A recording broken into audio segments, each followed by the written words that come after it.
தேவி பாதையாவும் திருக்கோயிலாக மாறும்.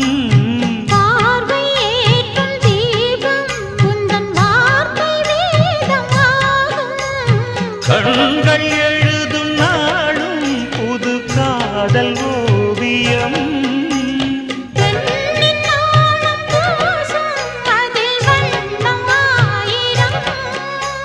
கொஞ்சும் மணிச்சந்தம் அது உந்தன் மொழியே. எந்தன் மனச்சிற்பம் எனக் கொண்டேன் உனையே. தவித்திடும் தனிமையில் குளித்திடும் மழையிலே